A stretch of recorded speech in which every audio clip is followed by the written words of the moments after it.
Good 7:45. afternoon, folks. What is Doug's old saying? I'm here for a meeting. It will start with I'd like to 7. call to order the work session of the Pflugerville City Council to order at 5 o'clock on this date. What is today's date? 12th. March the 12th. And we have a short agenda. It doesn't say. Amen. We have a short agenda.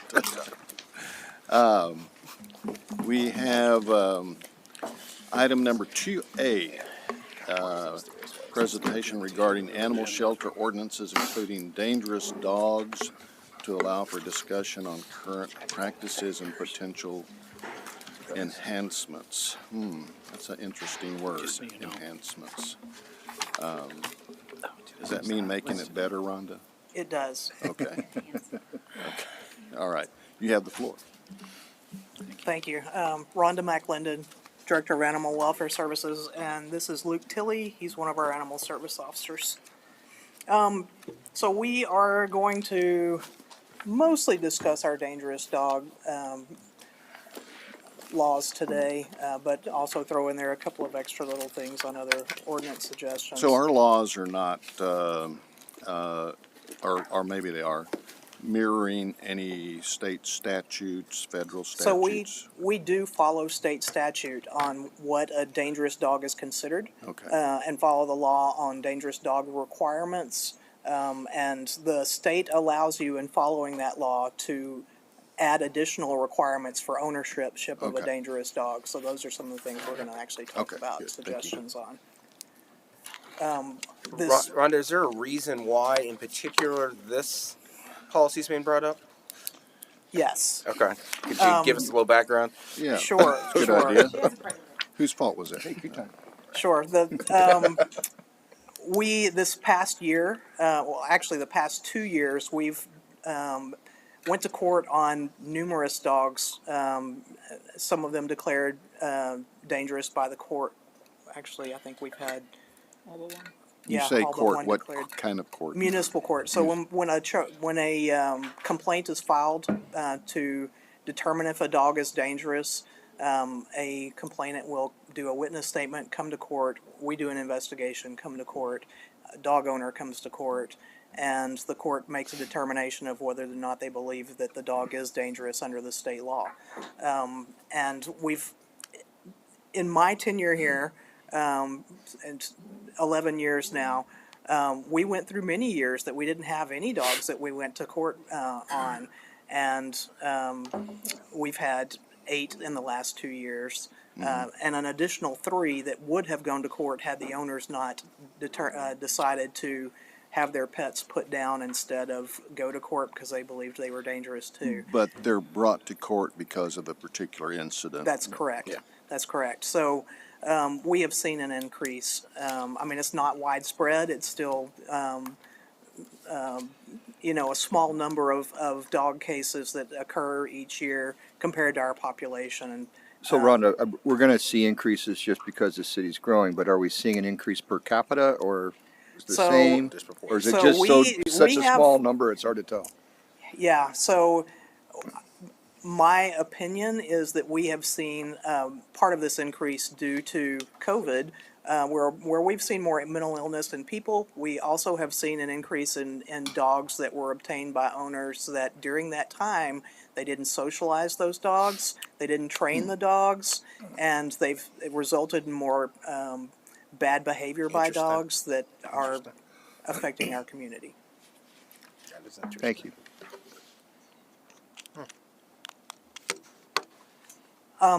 So first of all, I just want to kind of inform you on what state law is, what the state considers to be a dangerous dog. It's a dog that makes an unprovoked attack on a person, that causes bodily injury, and occurs in a place other than an enclosure which the dog was being kept, and that that was reasonably certain to prevent the dog from leaving the enclosure on its own. So a dog in its own fenced backyard would not be considered a dangerous dog if it bites someone. This would be outside of its enclosure. It looks like you've added emphasis to the word person in that statement. Is there a reason for that? Yes, there is, because as we go into this and we look at some other cities, many of our surrounding cities have their own dangerous dog ordinances, instead of going by state law, they've adopted ordinances that that consider dogs to be dangerous, that attack a person or a domestic animal, and some of them even wild animals, like if your dog attacks a cottontail, a wild rabbit out in your yard. Under some of the city ordinances, they could be considered dangerous dogs. So the state law is only against people. And to file a case under state law, it has to be a dog that either attacks a person and causes bodily injury, or the second part here, commits unprovoked acts in a place other than an enclosure in which the dog was being kept, and that was reasonably certain to prevent the dog from leaving the enclosure on its own, and those acts cause the person to reasonably believe that the dog will attack and cause bodily injury to that person. Now, one of these is actually attacking a person. The other one is threatening, and in many cases, these will be dogs at large that come after a person. They chase a person, they charge a person, aggressing, and that person believes that the dog is going to attack them. But it can also be a leashed dog that is in control by the owner, and the dog, as a person is coming by, is lunging out and then threatening them. Technically, under state law, that matches the dangerous dog definition if a person pursued that. We have not had, I don't believe we've had any cases that were dangerous dogs that went to court. We had several that were on leash that invoked bites, but none that were just jumping out and So didn't cause some type the of injury. definition of dangerous dog in that context is not necessarily a specific breed. It could be any dog. So the state law prohibits you from targeting a breed. It has to be by the behavior. Okay. And yes, so it has to match. So that means even a little small right. dog or the largest of breeds could all be considered dangerous by the acts that they commit. State requirements, if a dog is determined to be dangerous, the owner must register the dog with an animal control authority. That's a $50 minimum registration fee under state law. It could be more. Restrain the animal at all times on a leash in the immediate control of a person or in a secure enclosure. And we'll talk about what a secure enclosure is in a moment. They also either have to have liability insurance in the amount of $100,000 or financial responsibility, just like our car stuff. Instead of doing the insurance, you can show financial responsibility of $100,000 to cover the damages resulting from attack of a dangerous dog. And then they must also comply with all municipal or county regulation requirements or restrictions on dangerous dogs under a state definition. And currently we have no restrictions or other requirements other than what state law requires. A secure enclosure, this is the state's definition, is a fenced area or secure structure that is locked, capable of preventing the entry of the general public, including children, capable of preventing the escape or release of a dog, clearly marked as containing a dangerous dog, that's the signage, and in conformance with requirements for enclosures established by local animal control authority. And all of those are under Texas Health and Safety Code, Chapter 822. The non-compliance issues we've had, this past year we had 4 dangerous dogs living inside our city limits. 3 of the 4 were involved in non-compliance issues. 3 of them got out. Part of them broke through fences. Part of them got out on their own other ways. In one case, released by children. And then running at large or animals that were outside their secure enclosure, not on the leash, under control of the owner. So if they either have to be in the secure enclosure or they have to be on a leash in control of the owner. And these pose danger to our officers and the public. Considerations, signage is required under state law, and all of the dog owners that have dangerous dogs inside our city limits currently have a sign for dangerous dogs. State law says that it has to be clearly marked, showing that the enclosure contains a dangerous dog. We suggest that a standardized city-provided sign be used. One of the issues we had was a dog was determined dangerous. The owner was given, I believe they were given a sign, and then they went and got little bitty signs and put them up in their windows. Instead of having something that was really visible to the public, their house was their secure enclosure. Is that a best practice? Is that a practice? So used in other state areas? law doesn't say what it has to be, but the purpose of the signage is to alert someone before walking into a secure enclosure that there is a dangerous dog in it. My apologies, may not have conveyed it well. So having a city provided standardized sign, is that a best practice? I believe it is. Oh, Yes. Is that what the industry- You will see that there are numerous cities that already do this, and most of them require not just a dangerous dog sign, but a emblem on the sign that shows basically a silhouette or something of an aggressive looking dog that would alert children and people that don't speak English and can't read the sign, tell them there's an aggressive animal. So that they if need most of them do that, why wouldn't we do that? So in order to do that, we have to we have to adopt under our ordinance that we're going to require. No, this. again, I apologize. Okay, so you're saying that, in your opinion, the best practice is to have a city-provided sign, standardized sign. And in doing so, there's various different other entities, other cities, municipalities that do the same. In addition to that, they also have an emblem which reflects for people who don't speak with that. I see that on there you suggested standardized city-provided sign. Was that that emblem included in your suggestion? Yes, yes, we want the sign to have the emblem on it so that anyone that can't read that sign would still see something that, oh, that looks a little scary. I don't know if I want to open this door. So I'm curious. Is there how prominent does the sign need to be? You mentioned someone putting small ones in their window.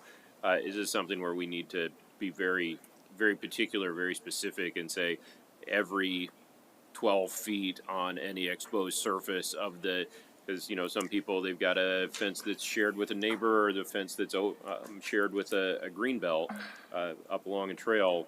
How do we ensure that it's prominently displayed to everyone? Is it just at the gate? So the state requires that it be at the entrance to the secure enclosure.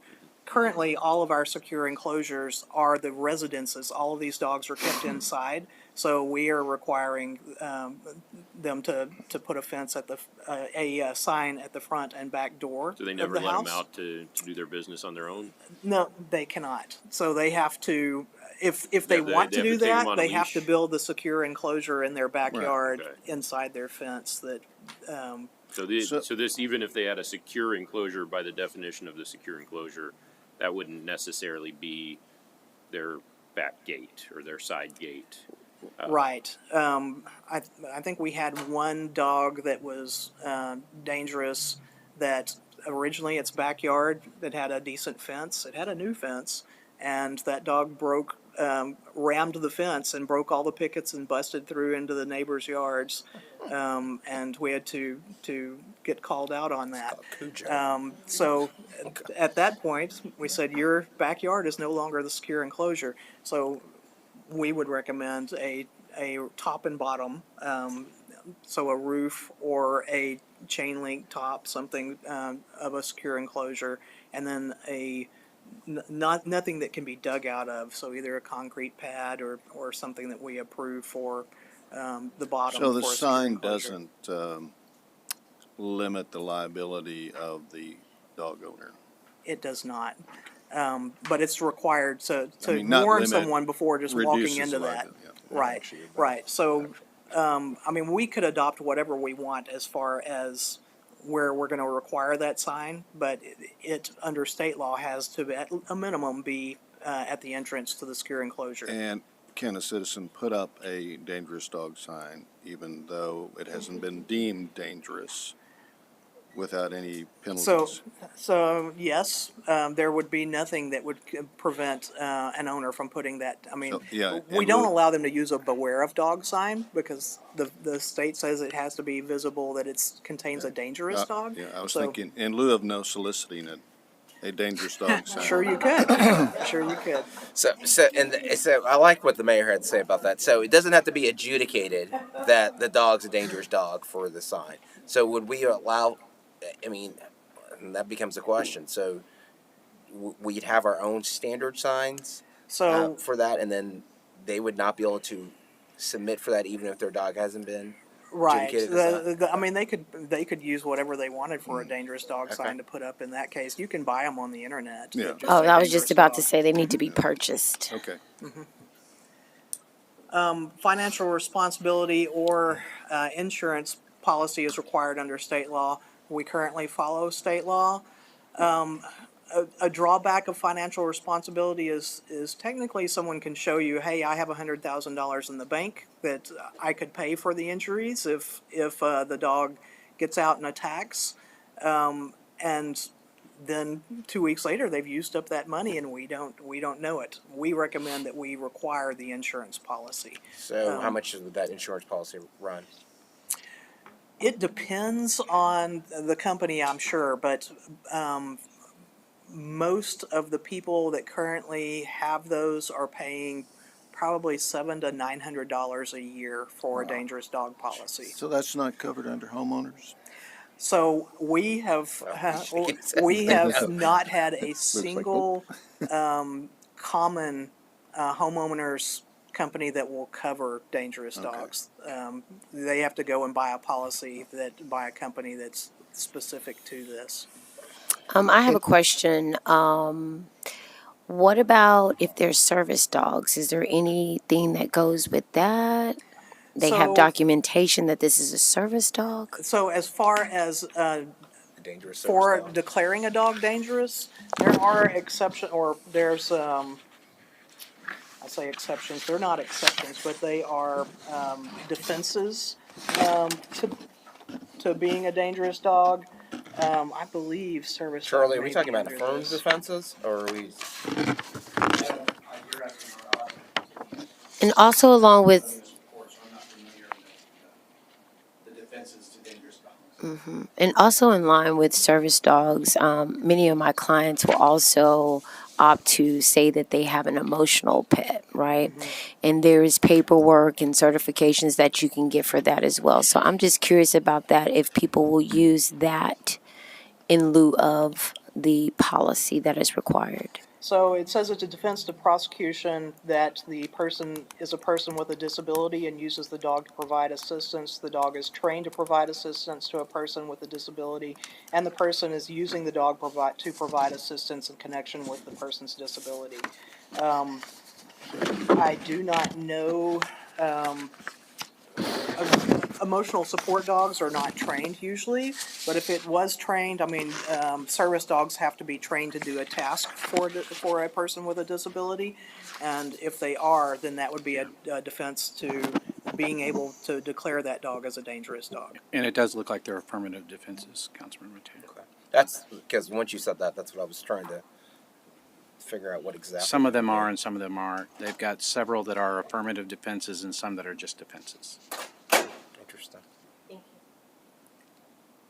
there's an entire list of them under section 822.006 of the Health and Safety Code. Yeah, because I can imagine this is not anyone's first rodeo on this issue, and I can only imagine you telling folks they have to get a near $1,000 a year policy in their dog. They're going to come out with all sorts of.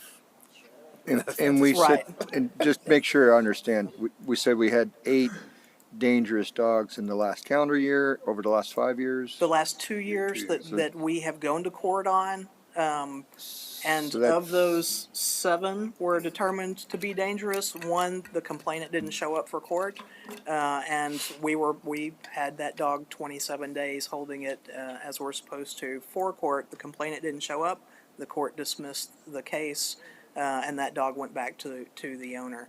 So I could average that out to 4 dangerous dogs per year, given we have 50,000 dogs in the city? I mean, I'm So, throwing random numbers out there. about 34% of the population would be estimated to have at least one dog. Right, I've got three, per so I'm household. throwing that off. Of course, mine are Right. small, but the Chihuahua, I'm telling you, that one. Hey, mine too. Just for Rhonda, clarification, yeah. Oh, I'm sorry. Go I ahead. So just I'm want trying to to, figure out how many dogs you would estimate we have. Just, I'm not going to hold you to it, not going to quote you. So inside the city, I would estimate we probably have never know. 20,000 dogs. Okay, And that may be a little low, Low. if there are right, people that but own just more than trying one. to figure out Yeah. the scope Yeah. of the problem that we're talking about We're here with talking dangerous about a dogs. very small number of dogs, but De dogs that minimis, I are think, is the word I'm looking for. Hear that, Emily? absolutely. Okay. I wanted to clarify that once someone makes a complaint about their neighbor's dog being dangerous, how do you execute going to pick up their dog? So when someone comes to us and makes the complaint, we start an investigation, but the complainant has to actually give us a written witness statement, and then the complainant is the one that goes and files that at the court. Our officers do not, unless the officer was the one that the animal was coming after, or the officer witnessed the entire incident. That complainant has to come to court and basically put on the case that the dog committed offenses, and the dog owner comes to court too. We typically, I don't know that we've had. Well, no, we've only had one of the 11 that we had come in. That didn't come into the shelter, I believe. So three of the we had 11 cases that complainants were going to pursue dangerous dog. Three of those owners chose to go and have their pet put down because they believed it was dangerous and they didn't want Wow. to deal with the requirements of state law. So that left the other 8 that went to court. One got dismissed. The other 7 all voluntarily turned in the dog except one. Is that correct? I And think one of those, the owner showed up for court, but we had not Yeah. seen the dog, and they actually, it was a pet sitter, they said, that had the dog in Pflugerville, but the dog lived in Austin. So that one showed up for court, and the court was going to have to issue a dangerous dog But warrant. the complainant didn't show up. This case, the complainant did show up. That other case, the complainant The didn't show complainant up, and didn't. that So the reason, and that's what I was going to ask you. Yeah, Retaliation. because what I had heard when you said that the case was dismissed, and the city is not is not sitting as the complainant. That's It's correct. actually a third party that's sitting as the complainant. So That's correct. consequently, if they're not there to prosecute it, then you got to return the dog. Now, Right. in that instance, have we had any issues with that dog or that household since then? we have not. Okay. So in those 7 that were voluntarily, 6, well, was it 6 or 7 that were 7 put, voluntarily brought the dogs to the that were- shelter. were Had put they down. not, because state law lays out how long, once the court notifies them that a complaint's been filed, they give them 5 days to turn in the dog. If they don't turn it in within 5 days, then the court issues a warrant, and we would go and seize the dog under the seizure warrant. but you said the dogs were put down. Is that correct? Of the 7? Mm-hmm. So, no, there are Of the 7, 2 were put down, but then there's the separate 3 that the owners decided to euthanize before the It even went to paperwork was court. filed. in Okay, and court. just out of curiosity, I know you don't discriminate against breed. What breeds were the dogs? So I prepared for this because I knew you all would ask that. So one was a Cane Corso, one was a boxer, one was a German Shepherd. All the others, well, I'm missing 2. one. 2 were um, German Shepherds. oh. If we're including the ones that were. Of the 11. Oh, I was going by the 8. So yeah, 2 would have been German Shepherds. Everything else were mixed breeds. And would And they have been boxer. in Well, the boxer was the well, that goes into the psychology of dogs, and I think we'll skip that part, but thank you. yeah. I was waiting for Pip. Yeah, so most of it are mixed breeds. Interesting though, most of them were unneutered males. None of them were females. Oh, okay. And yes, almost I can see that. Well, 70% were uninjured males, I believe. Okay, currently the city, follows state law. Dog at large is a violation under state law. A dangerous dog at large is a violation of state law. And we can issue a ticket if the dog gets out. And those 3 dogs that got out this past 12-month period, all of those got tickets for, the at-large, issue. And one of those also was charged with, not the dog, but the owner was charged with, attack by a dangerous dog on a person, because one of those, did get out, attacked, a person trying to save her dog from the dog, and it knocked her down, injured her. And under state law, you file that differently, and the court ordered that dog be put down. So what was the nature of the injury? the fall, it was scrapes and cuts due to the fall. She had a small dog that she was trying to protect, and it was a large dog. So we can issue the ticket, which would result in a fine, or we can do the noncompliance hearing. On a noncompliance hearing, if the owner gets back in compliance, they get the dog back, and the court can charge the fine. If they don't comply again with the secure enclosure, then the dog would be, the court would order euthanasia because the owner wasn't in compliance. But that can happen over and over again. We would suggest that if a dog is at large that's been already deemed dangerous, it's at large more than twice after being declared dangerous, we recommend it cannot be kept in the city. And that would force an owner to either choose to put down the dog or to remove it from the city limits to another location. Because we file this under state law, that dog's dangerous declaration follows it anywhere in the state of Texas, and they would still have to comply with ownership requirements in another city or jurisdiction. So that they would have to continue to carry that $100,000 insurance, register it in that jurisdiction, and have their secure enclosure. Rhonda, something that just popped in my head about this too as well. So part of what you're suggesting is that, hey, listen, this is the process we have, that we adjudicate that you're a dangerous dog. Do we require any? But you had also mentioned that the lack of, for better lack of term, cultivation amongst people due to the pandemic and some other things may have occurred. What you're seeing regarding the behavior. Do we require are you thinking of requiring specific classes to help rehabilitate this dog, or are we just going to say, hey, listen, you're adjudicated as this, you're going to put this sign up in your yard, it gets out twice again, you can't keep it in the city? So we do, like, our officers will have discussions that recommending that, but it's not required under state law. It could be a requirement that if the city chose to have that requirement that they attend.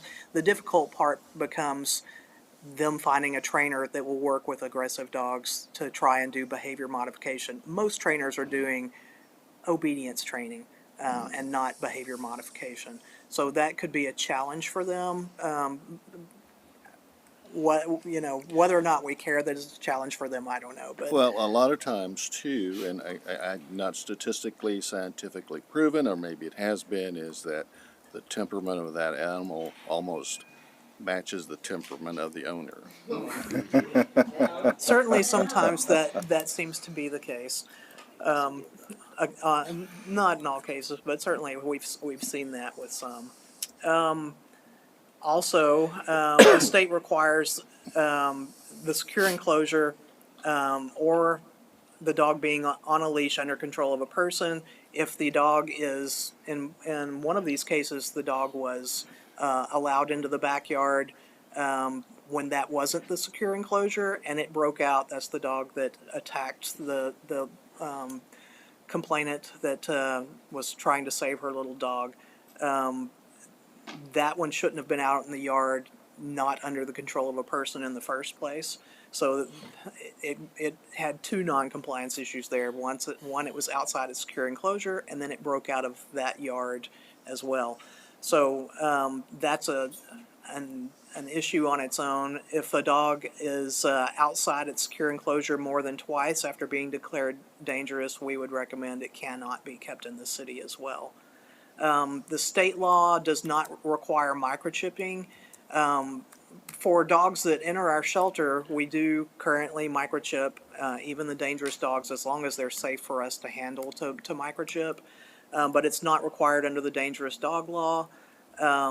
We would recommend that having that chipped, because all dogs that are registered as under the microchip with our department that are dangerous living in our city, we can scan those and determine, hey, this is a dangerous dog at large without it having ID on it. Is that a different chip than all the other dogs? It is not. So Would it be registered in a different way? So you would still have to register it under one of the microchip registries, and it wouldn't necessarily say it's a dangerous dog. I don't know that the registries even allow that option under there, but in our database, it would automatically pop up that microchip belongs to a dog we've declared dangerous. That's how you cross-reference it. Right, and for people that are moving into our city that have dangerous dogs that were declared elsewhere, they would have to get that dog microchipped.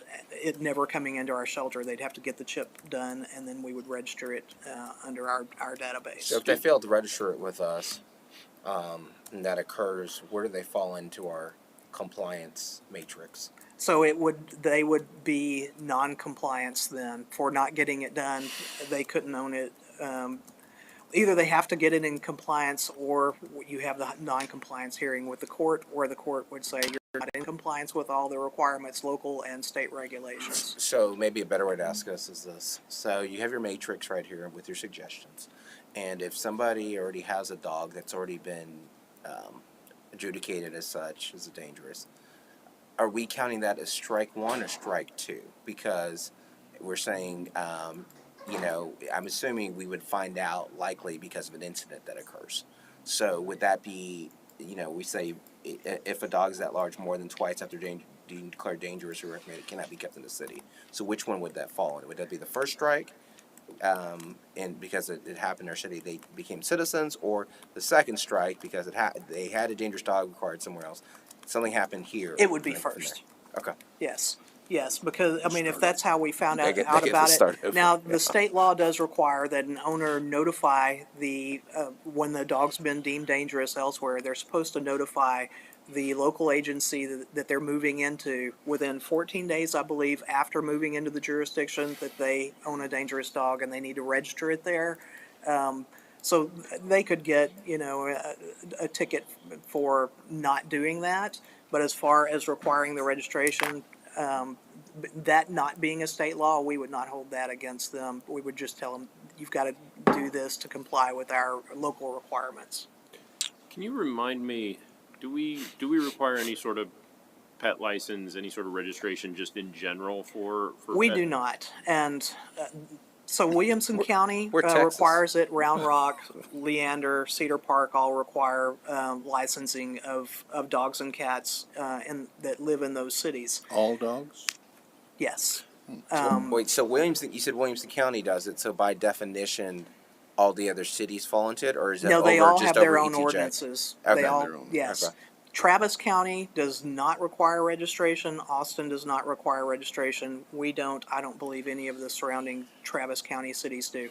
I personally do not recommend it because nationwide, the cities that have the best compliance with people actually registering their pets is 5% of the pet owners, which means there's a huge amount that's of our benchmark? non-compliance.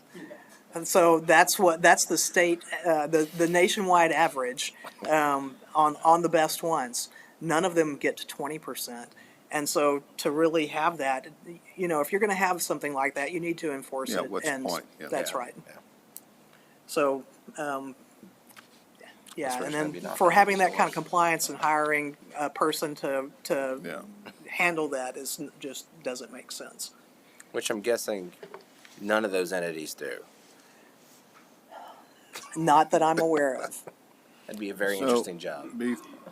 I thought about this question somewhere earlier here is where you have an unfortunate incident where a dangerous dog attacks an individual for, like the lady that was trying to protect her little dog, or somebody trying to protect their child, for example, and the dog fatally injures the person. So then is it always in my mind, that's a criminal act, It so to is. speak. So is that covered under state law? So state law says that if a dangerous dog attacks and causes serious bodily injury or death to a person, it is a felony. Okay. And that's in the same Now, chapter, that felony 822. falls on the homeowner, not the dog. Right, felony against the owner, because they knew it was a dangerous dog. So, okay.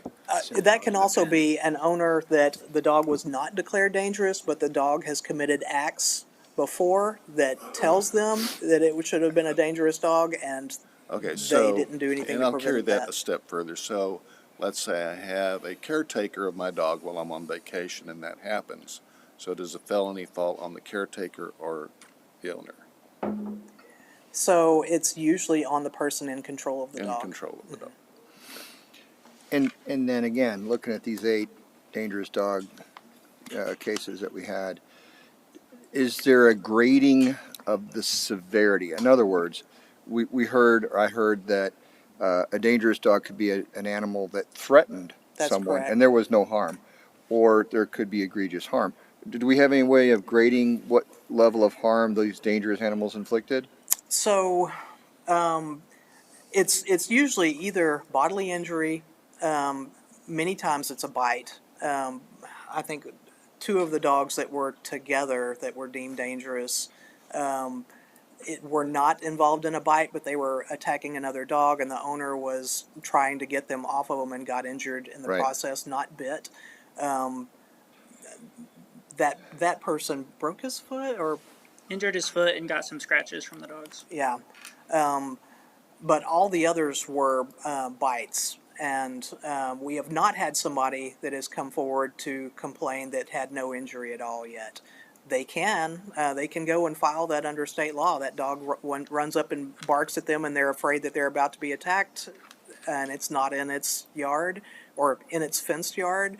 They could file that. Whether or not the court would uphold that, that would be up to a judge to determine. Those are the harder cases for a judge to determine for sure. Sure. Thank you.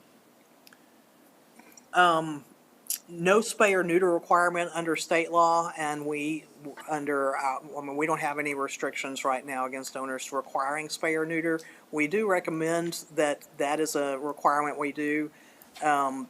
Of the 4 dogs that we have had living inside the city limits in the last 2 years, the 3 that escaped, none of those were neutered. They were all intact males. The one that didn't escape and didn't violate anything was the neutered male. It has been shown that dogs that are spayed and neutered are less likely to roam, to bite, and to fight. So that makes spaying or neutering a plus, as well as dogs that have worse tempers are often shown to pass those on to their offspring. Kind of cutting it off and trying not to create more dogs that have poor temperaments. We are recommending that we would require spay and neuter on dogs that have been declared by the court as dangerous. So educate me on this. I was always told by trainers and maybe even veterinarians that after a certain age, they've already had the testosterone in them. They've already built up that aggression or non-aggression, whatever kind of dog it is, however they're trained. So does it make a difference if you have, let's say, a 3 or 4 year old dog that hasn't been neutered? Does it make a difference in them if you neuter them? So some of that depends on the individual dog, because a lot of bites happen due to dog fights. An unneutered male gets loose and goes and attacks or a dog on a leash. And many of these can be bites to a person that resulted from somebody trying to get the dog loose. If the dog is, doing this out of aggression, from not being neutered, those type of things are going to be reduced for sure. As far as temperament towards people, if it's already got a propensity to bite a person because it's under socialized or poorly trained or maybe trained the wrong way, a neutering it does reduce the chance. But does it mean it's not going to happen? No. Some of the dogs that were declared dangerous were neutered dogs. So it doesn't eliminate that, but it does lower the chances. So I have an interesting story. The dog is no longer living. It was a Weimaraner, female dog, was spayed, neutered, whatever, and had her as a puppy, grew up with us, and she became very possessive of my son.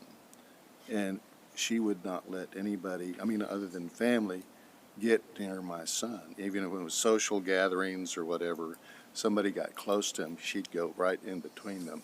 If they got too close, and she'd snip at them. And so that's just kind of I don't know that that's kind of what we're talking about here, because I think was the nature of that, and not the nature of the dog, but I guess in our home, it became that way for some reason, Yeah. strange reason. So some dogs have resource guarding issues. Sometimes it's resource guarding food. Sometimes it's resource guarding toys. Sometimes it's resource guarding people. And that is something that often you can work on training and try and work through that, but not always. And if that is happening by somebody that's out walking their dog, and if somebody walks up and says, "Can I pet your dog?" There's a lot of people that say, "Yeah, it's a friendly dog. It doesn't bite," and then they get bit.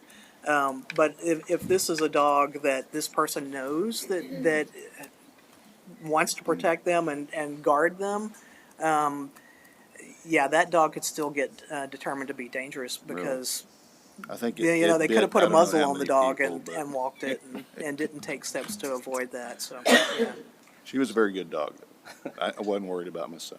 So rather than, we're going back to the spayed neutered, I don't know how to put word. Rather than having it mandatory to spay or neuter, should we also include an option for a fine? And I only bring that up because of the people whose livelihood depends on breeding. And I've met many a dog that was a stud or sure. a female. I don't want to use the word. Yeah. And so, and that was the person's livelihood. And if that comes to that, it's going to get nasty and everything else. So I could see them paying a fine rather than, and this is only for dangerous dogs. I get it. But I've seen some of those dogs that were bred and they were just so aggressive. So I wouldn't suggest it be a fine. No, if in you're lieu gonna, of, but either or, one or the other. what you could do is if y'all wanted to consider, you require spay or neuter, or if they opt out of that they have to pay a higher registration fee for their dangerous dog registration every year. Or you could even say, okay, on that dog you have to carry more insurance. We're going to go into some of these other cities and what they're doing, and higher insurance requirements are options, and higher But I don't see a registration registration annually. fee. I mean, you brought it up, but we. So, Is so it an recommended owner or- has to register a dangerous dog Oh, every a year. dangerous- that's right. I keep getting Under state law, lost with that. if it's been declared dangerous, separate from licensing from our surrounding cities. Okay. Yeah, state requires it. So $50 is the state says that's the minimum you can charge for registration. If you have an intact, certainly your ordinance could say for intact. If you could neuter and do the registration fee for this amount, or Yeah. not neuter and spay and do registration fee for this amount. And if they didn't want to spay or neuter, we could make it $1,500.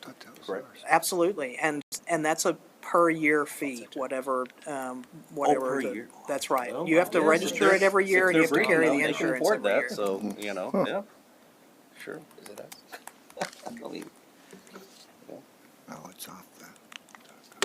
all my dogs are fit. All right. Well, no, I just think as you mentioned, Rhonda, if we kind of want Costs to like use the $10. term "cut it off," the lineage, not necessarily Right. the part of the dog, Right. but if it is a breeder, Yeah. all the more reason I would want to enforce a spay or neuter, because I don't want that breeders that stock creating more and true, more that's true. aggressive dogs. So I don't.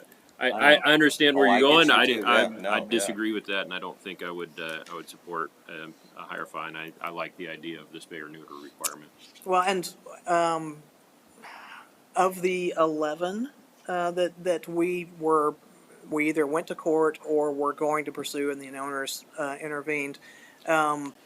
3 of those dogs were spayed and neutered. Well, neutered. They were all boys. 3 of them were neutered. The other 8 were not.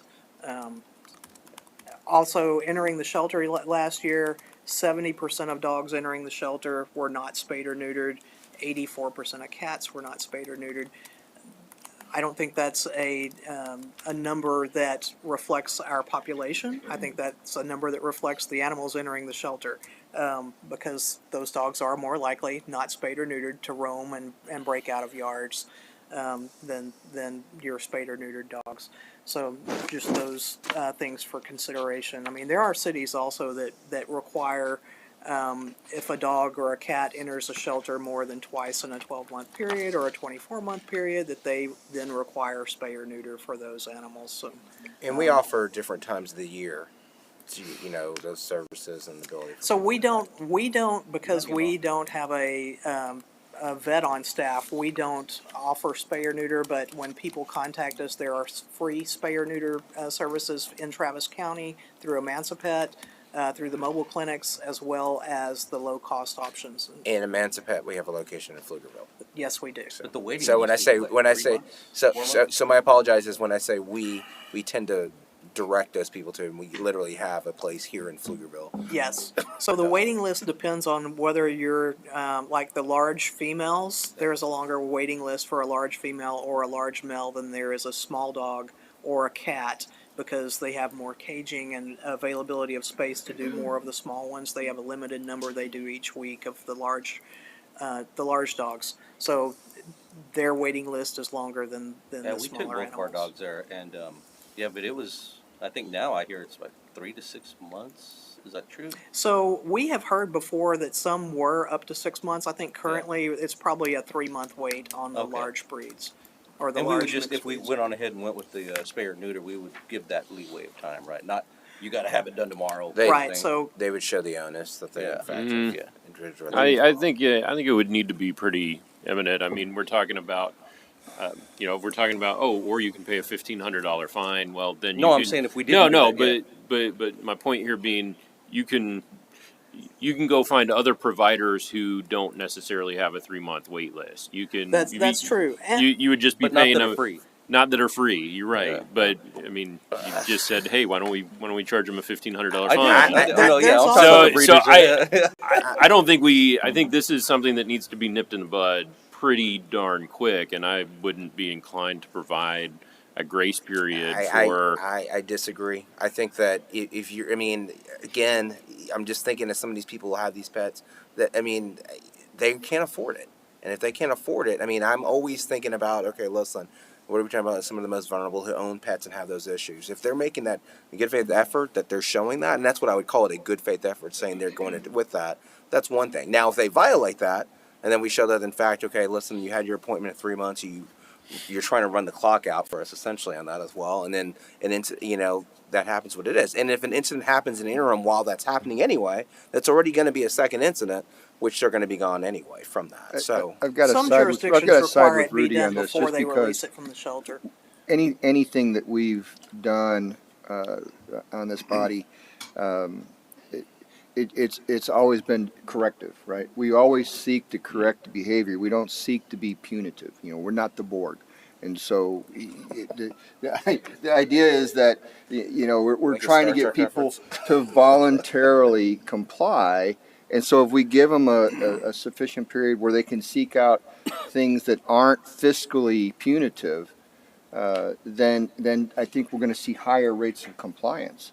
But yeah, to fine someone an egregious amount just because it's part of the ordinance, I don't think that's necessary. No, I was not recommending we find someone egregious amount. I was thinking we need to, however, have a I defined heard period of time. I heard $1,500, and Oh, I said that's that. egregious. That was- If it was yeah. a breeder. I keep saying, if it was a breeder, not just the average person, they would pay it, but everybody else wouldn't pay it. They would go on ahead and say, all right, let's go on ahead and have a spayed or neutered, but I'm asking for a reasonable amount of time. So I- that, yeah, but right. I think Doug I is think looking for, I think the definition of a reasonable amount of time may be what we differ on. yeah. Um, I mean, And, what are you thinking, and a plus, month? not only a reasonable amount of time, but actually what a good faith effort. Yeah. So I Are would you say thinking those like two. a month or? no, probably is something interesting. closer to that. Yeah. One option might be they're given 30 days to come into compliance after the dog is declared dangerous, and during that time they could schedule that appointment, and however far out that is, as long as they show us proof that they've scheduled the appointment, then we can follow up whenever that is, because those wait times can vary, and so if we set a firm deadline, then that might not give them enough time. Okay, this slide is comparison cities for our surrounding area. That use state law section, we go by state law. Some of these cities that say no, all of the cities that say no, they created their own dangerous dog laws that are different from what the state law is. All of those cities included under their dangerous dog declarations that the dog would be considered dangerous if it attacks or commits unprovoked acts on an animal. And So for it's those, they it's- cannot it's- file it's- it under state law. So it's okay. That's right. So it's so not necessarily mean it's more punitive, but they've taken an alternative. That's right. They Now- adopted their own ordinances. The negative on them doing that is that if those dogs in any of those locations the owner moves out of the city and into another jurisdiction, that dog is no longer considered dangerous because it was declared under their city ordinance, not under state law, and that doesn't follow them from city to city. So we have not gone that route on including dogs that attack animals as a dangerous dog, and would not recommend that. Because I think we're doing a disservice to the rest of our citizens of Texas by. I mean, I'm looking at Is that San not- Marcos, and I'm like $250,000 for your insurance. Well, we're just talking about $100,000. Is probably about 700, 800 a year. But, I mean, is there an issue down there, or is it somebody just got? They have They a have higher. a problem to solve, or what?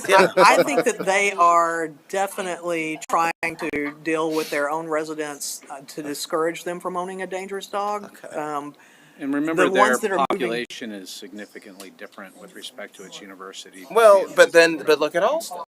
I mean, But there's a difference between San Marcos total population and Austin total population, and the dominance of college students. Okay, as so being- then let's do this, counselor.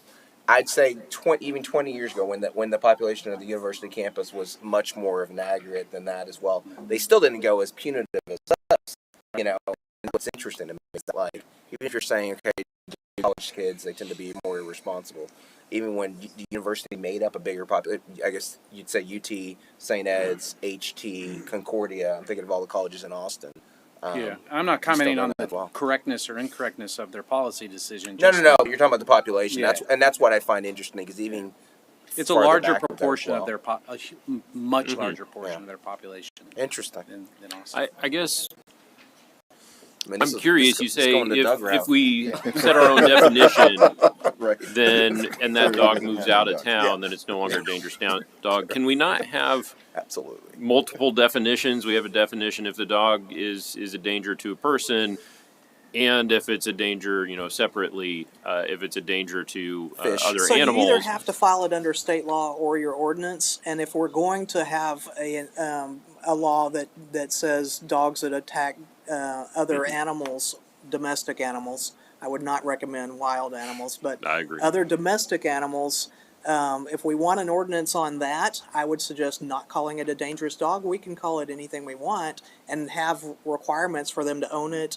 They could have to have $10,000 of insurance for those types of attacks. But these cities have all stuck with $100,000 or higher insurance requirement for a dog that attacks a cat or another dog or whatever it is. And they've created their own law, so they're not filing their cases under state law, and then it's not following the animal around the state. So I would suggest if we want that we just create a separate law for that. So we And would have a dangerous dog charge, and we'd have a separate annoying dog dogs, charge. Annoying dogs, dog. dog that attacks Animal on domestic animal dog dangers. Yeah. Yeah. Yeah. So I'd yeah. like to have something for dogs that attack domestic animals. as well. Some cities also have their own laws on cats that attack too. So Or domestic animals that attack. right, Vicious. right. So to keep it nice and smooth to where we file under state, I would recommend that we can change our restrictions for ownership, but not adopt. You just want to make sure we have that in place, that adoption, and we can have it in addition to that. Yes, and then we could, if you want, if council is interested in having something against dogs that get loose and attack other animals while they're at large, then certainly we can work on an ordinance that would address that. And I think requirements owning for a it. dog just changes your viewpoint on all these things. Like, I never owned a dog before in my life until 4 years ago. And, like, it just completely changes your outlook on how dogs act, how they perceive, what they look at on these things, which is interesting. And then you also have to remember there are people who just aren't comfortable around dogs. That's right. And so you gotta work out for them too. So can I ask you, Mr. Mateer, since you didn't own a dog and up until 4 years ago, has that changed your temperament? Oh, yeah, I'm much more. First of all, dogs come up to me now because I think they smell my dog. I think that's what it is right there with that. And I think and it's made me much more relaxed around dogs. Because I used to think that, oh, if a dog's just barking, okay, it's Cujo, it's coming after you. Now maybe excited or something like that going on. It's really Or they're it just really has weird changed because it. that's my dog. They just bark for no reason. Yeah, I mean, but I wouldn't have known that. Like, I was never raised around dogs, and I'm like, oh, okay, makes all the difference in the world. It's interesting.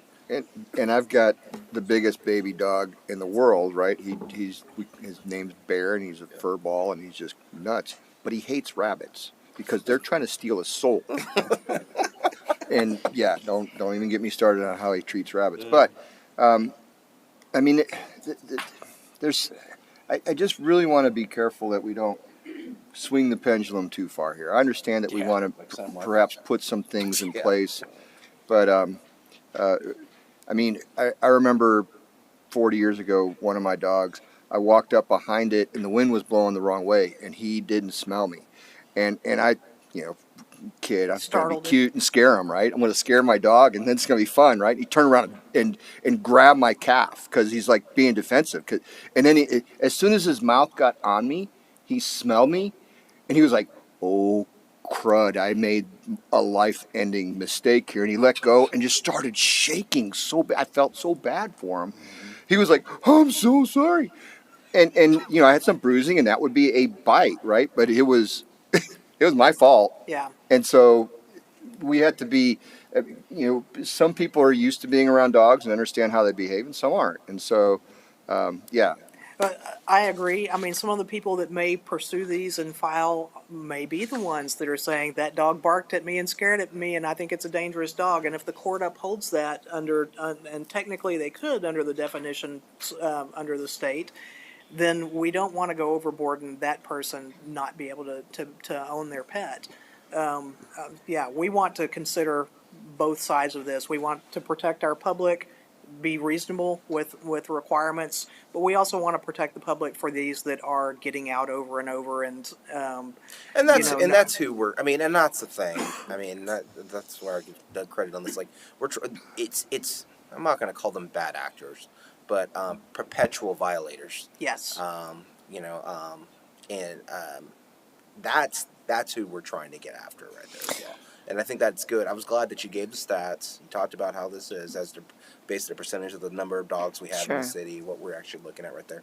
And that's who we're really trying to get at. I feel that this conversation is very proactive and I love it. I'm also curious if you think that because we're now having this public conversation, that there will be an increased number of dogs that are considered to be dangerous, and if there is a possibility of just retaliation in some ways, and what can be a barrier or protect neighbors from that. They just don't want the dog over there. The dog is just, my dog is bipolar since everybody's talking about their dogs. And out of grief, somehow I ended up with two, right? And the one that is not so kind to everyone is the one that is sweet on me, right? But someone else may call him dangerous. Well, Well, and a Serena dog said that's that only 5 people watch. So Well, okay. only 5 people. So I would say that in the news, there have been a lot of stories in the last couple of years of in the Austin area of some serious attacks that does make the public more aware in general anyway, just watching the news or seeing it or on social media. I don't think that us having the conversation is going to make more people like, oh, now I need to do something. We do get people call and say, my neighbor's dog is always barking at the fence and I'm afraid it's going to come after me. It's not a violation until that dog leaves its enclosure and comes after them. So it escaping, if that dog bites within its own yard and somebody enters the yard and they bite it, or they stick their hand into that yard and get bit, that dog does not qualify as a dangerous dog. If it's out being walked on leash, that is different. And yeah, for you and others, I would say, don't let just strangers walk up and pet your dog. Lots of dogs are not comfortable with Boy, that. that is- That's that's a a thing that good we need to reminder. educate more and more on. Is that People do that. we love dogs, but we don't enjoy strangers coming up and trying to hug us normally. So Well, and that's dogs where can dog be owners, exactly the same way. people that own dogs will go up and ask the owner, may I pet your dog, before they do. People that don't own dogs are like, oh, I want to hug your dog. And yeah, you don't know how the dog's going to Yeah, react to that. really It might be a teaching bad people to cologne or advocate for their perfume and pet. they don't, whatever, yeah. I think I would like to just support our community in that I think that the high percentage, which is almost 100%, I want to believe, have common sense, have respect for dogs, and certainly there are a lot of dog lovers and cat lovers, and so they're sensitive to other people who own dogs and understand that, and so I think that's probably why we've only had 4 incidents, which were really kind of peculiar in a way, so to speak, that we don't have more of that. Well, Yeah. correct me if I'm wrong. I'm trying to follow around. We're throwing lots of numbers around. You said we've got 4 currently in the city that are registered. So we had 7 declared. As of January, we had 4 in the city. The one that and 3 of the 4 had broken out of their yards. So 3 of those 4 are already on strike 1. Ish. Yes. Yeah. Depending on how we write this, No, because no, but does strike 1 go backwards? Is it retroactive or not? But Right, But that so would be a we've legal had question. we got 4 dogs. 3 of them have already had a second problem. We have 3 now, though, because the one that broke loose and attacked, the court ordered it be put down. Okay, So there are so now 3, there are only 3 dangerous dogs that and are one has registered never in the been city. out of compliance. And one, 2 okay. were once. Yes. That's strike 2. So I think we're talking about a very small number of dogs. That's and correct. I think I've heard some, I'm going to call it whataboutism. What about all the good ones? What about the people who may try to weaponize a new ordinance? I do trust our due process. I think we do need to be strict with this. This is about the way we get people into compliance. It's not necessarily punitive, but we've got such a small number of this. These are the worst of the worst. So let me ask. Well, I think that's a pretty good yeah, record. yeah. I think so, I think it's a pretty. I think it's a pretty good. I do. I think it's a pretty good record. You did mention something that I found interesting. You said based on if we followed the state law, and there was a dog that was barking at somebody, right there on a leash, let's say at the lake, yeah, let's say the lake, they could be found guilty. So it's not a trial, it's a hearing, and the court hears Well, from both sides and makes a For determination. better or for worse, it's a. If you read the letter of the law, yeah.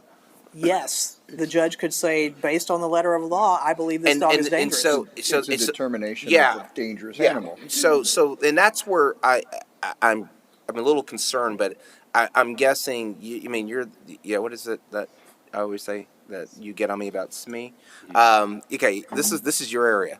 How often does that happen? Because I would think that would be very few and far between. I would have concern that if a dog's just barking, it's seen as a dangerous dog and working from that as well. But I mean, you brought that up as an example, but is that a very minuscule number So, of cases you've seen in your experience? We have not had anyone that. Oh no, I'm has not asking. pursued. I'm not asking here. I'm saying in your experience, like the industry, is that a very few So, far between? no, because I believe the intent of the law was to really deal with dogs that are a danger to the public. Because under that, if you look at it, probably 90 to 95% of dogs are going to bark at Yeah. some stranger. Yeah. That's normal behavior. Yeah. And I think that having conversations as we do when we get complaints, a lot of citizens say, yeah, I don't want to have to go to court and do this. It's the ones that either have a history of that over and over, that they've gotten out until the people in the neighborhood are afraid and now willing to go that far. It's not a one-off complaint. I've never seen that where someone went and filed in And it's not 20 just years. going and filing; it's standing up in front of the judge That's and swearing that this dog is dangerous. Let me put it this way: we just recently had a judge who passed away who took her neighbor to Judge Judy. A judge did. Okay, so I never think that the behavior of humans would dissuade somebody from doing that.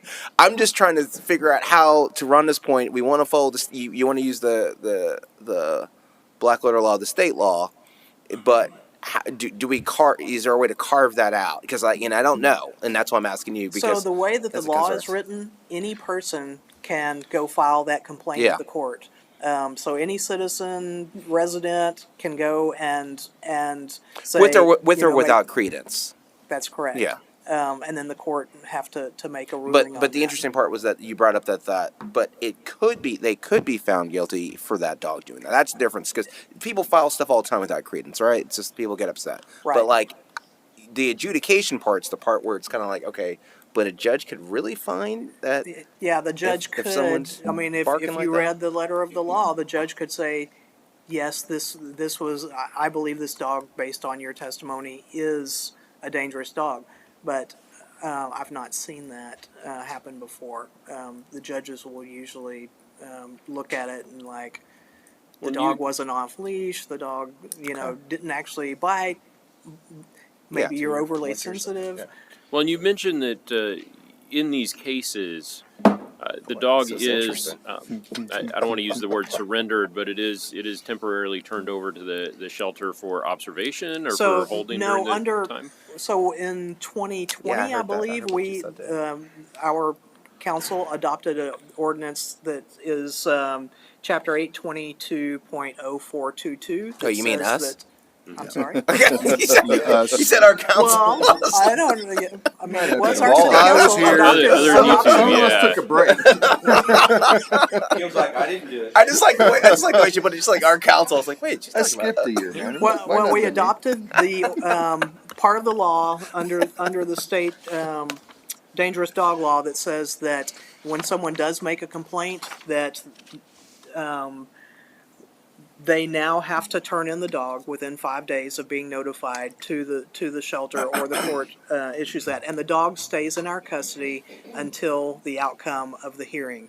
And if the court says that it's dangerous and compliance, they have to come into compliance before the dog gets released. Had we not done that, then any dog that was involved in either even a serious incident or a minor incident, the owner can hang on to the dog Be on for out 30 for days bail. and try and. Right. So Rhonda, so to your point, boy, like the like I said, this is a fascinating discussion. You said the person who didn't show up to complaint, and you said the 27th day. Yes. How often is usually the turnaround time between us taking possession of that dog and the actual hearing? So once the complainant goes and files at the court, I believe the court has 10 days to set a hearing date. On that case, I believe that one got reset. And the person was out of town or something, and so was the owner going to be out of town, so it got pushed off. But the dog was in our care for 27 days till the hearing date. Normally, it's 10 or 15 Okay. days, not that long. Unfortunately, in that case, yes, the complainant didn't show up, and then the owner gets the dog back. The city eats all the fees for, the. That was another thing I was about to ask you. Okay, But I think- do we have? I know this is gonna sound weird.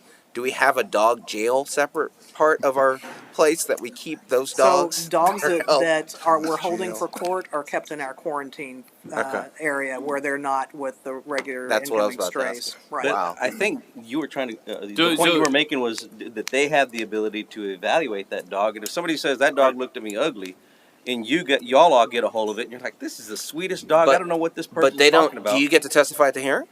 So we do get called to Is that what testify you're at the trying to hearing, do? but not Exactly. usually.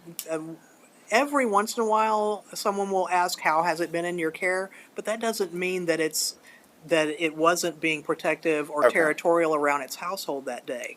So the behavior we see in the shelter is not necessarily the behavior And of the then we dog. got to be careful about putting our thumb on the scale one way or the other. That's right.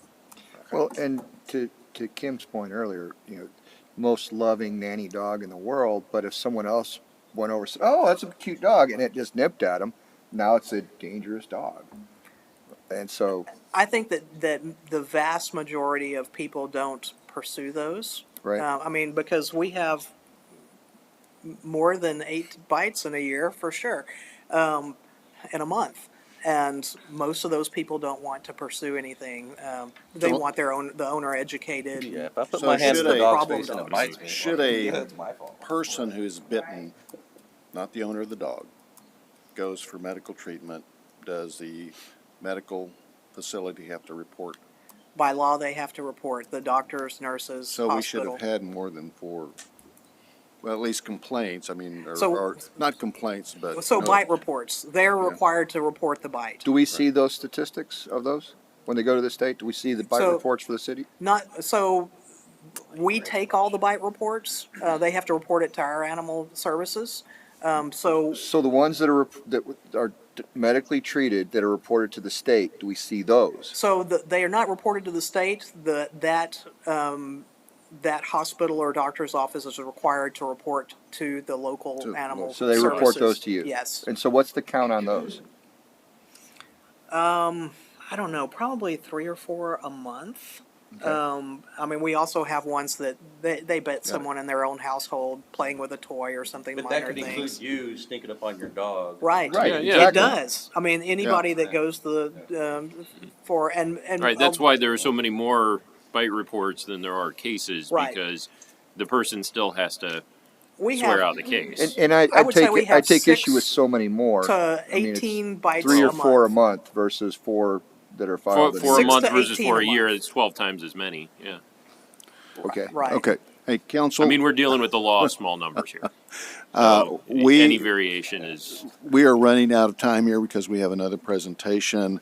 I know we've had a lot of discussion on the state law, even our ordinance.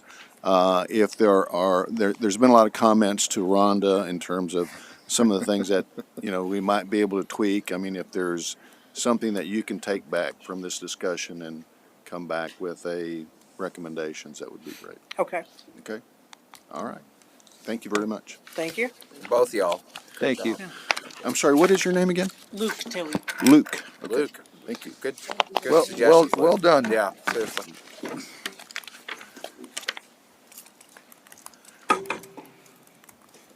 Are you just saying? So- Are you saying those officers are getting grouchy back Yeah, there? they are. Our next presentation is a presentation by the police department, and sorry that our animal welfare department took. Yeah, let's hear from Jared and We- Chief. somebody- Okay, we don't need to hear that from You know, so they Maccabea. they didn't give the, yeah, I don't even know, is there an accent on the E? What is Yeah, that? I don't know. What that And, is. and we don't want to hear any dog incidents, okay? So. They didn't even save the chief a chair. I don't Well, I even know. What's I up don't even with know if that? they've got jobs after this. Love y'all so much. All right, Hey, you have the floor. This chair is kind of. Well, good evening, Mr. Mayor, honorable council members, Madam City Manager. Also, word on the street is that it's Mayor Pro Tem Weiss's birthday, so happy birthday to you, Mr. Officer. But thank y'all for allowing us this time to visit with y'all this evening. And we are going to present our annual report from Jared, we 2023. know you're carrying the presentation. You don't Oh, need to cover no, for him. Don't McKeever's worry about it right to, there. I'm just getting him set up, and he's Okay. going to You're the but warm-up anyway, guy, right? Start with 2023 and give y'all a glimpse of where we're heading towards in 2024. As you can see, the staffing, right now, we're currently at 92 full-time officers, currently 6 in our orientation or our mini academy right now. We're currently screening applicants. We have one conditional offer with potential hire that will be coming to us once we get through some of the background and the offer is accepted. Civilian staff right now, our telecommunication, our dispatchers are at 15 records, 6 employees or civilians. Crime scene evidence is the CSU. We have 5 of those staff, 5 civilian support staff across the PD, 2 community service employees, and 2 social resource team employees. We're looking to fill that. We have an opening for that right now, trying to get a third person in that. Community services employees. They are assigned to our community services office, so Officer Carl Kearney is the officer in charge of it. Ingrid Fingerman is our full-time, and Sam is our part-time assistant with our community outreach. Those 92 officers represent what? I mean, how many unfilled positions are there? There's 92 of 100, 92 of 300. How many vacancies are there that we're trying to staff? Currently, we have 10 open vacancies right now, and that number includes the 6 that are inside the academy. So the 6 in the orientation training are part of our 92 full-time officers. Correct. We have 10 vacancies. One of those has a conditional offer, and we're screening 7 more employees next week in our testing process. So full staffing potential right employees. now is 102? Yes, sir. Yes. Okay, thank you. How does Our that? com- Oh, I'm so sorry. Go. Our community service employees, since they're still officers, are they ever pulled into service? Officer Carl Kearney is the only sworn officer in our community services department. Ingrid and Sam are civilians. Perfect. If there were an emergency, Carl obviously would be expected to respond, but his main assignment is community outreach. Thank you. Jared, quick question. So, of the number 8, so we're at 102 is what we estimate what we like to be fully staffed. That's what we funded. Yeah. There you go. There's another way to put it. Oftentimes we talk about we want to make sure that our law enforcement officers are proportionate to the population that we're serving. Are we falling in line with the industry standard on that? Regarding per number of officers per population. Unfortunately, I don't know that answer off the top of my head, but if you'd like, I can do some research and try to get that information back to y'all. Let me ask that question a different way. And I know the chief's sitting behind you, but so in terms of workload, do you feel that the feedback, the feeling of your staff, do you think that everyone has adequate time off? Not everyone's working 60 hours a week. Is the scheduling sufficient to keeping up with the needs of our community? Or do you feel like people are stressed and we need those other 10 or 8 positions filled immediately and maybe we need 10 more? I mean, what's the sense of workload?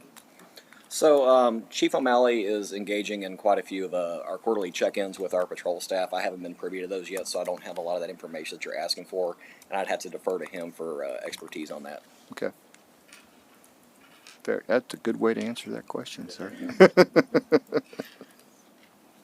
Slides up. Oh, 2023 Combat Sighted Glance. Successful implementation of our new police cadet program resulting in 4 new officers. Received grant funding for the flock camera, gang intelligence functions. The RAP safety restraint device is a device used to secure combative subjects, and some of the ballistic shields that we have. We expanded our leadership training opportunities to ensure more supervisors are equipped with the knowledge needed to successfully lead our employees. One of the things that we've been doing this year is trying to emphasize proper education or continued education for our all of our supervisors, from the entry level of a corporal all the way up to executive staff. And Officer Lewis or Commander, what can you enlighten me on gang intelligence functions? What does that mean? Our crime analysts, we monitor. Just a quick synopsis of it. We monitor, like, say, some of your motorcycle gangs that come throughout the city. We try to manage them, get them identified, and place them where they do.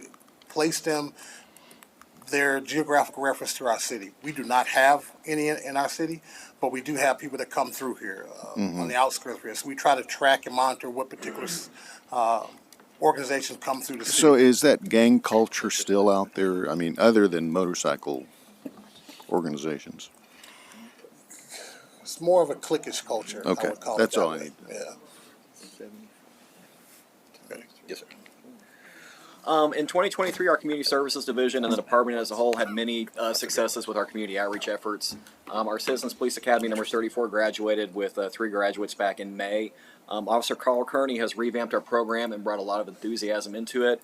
And our current Citizens Police Academy class number 35 had 41 people sign up for it, and we have 33 who attend regularly, so that is the largest that we've ever had in the city of Pflugerville, so we're very proud at the expansion and the work of Officer Carl Kearney, and as well as Ms. Freeman and Sam back in our community services office. Is he bringing cupcakes or something for him, or what exactly? How's he? Officer Kearney's magic. I don't know how he does it, but he can definitely make friends with anybody. So he's doing a wonderful job. He invited his mother, and she brought her friends. I was gonna say maybe his wife. I was like, his wife really, you know how April is. That's probably really what's going on.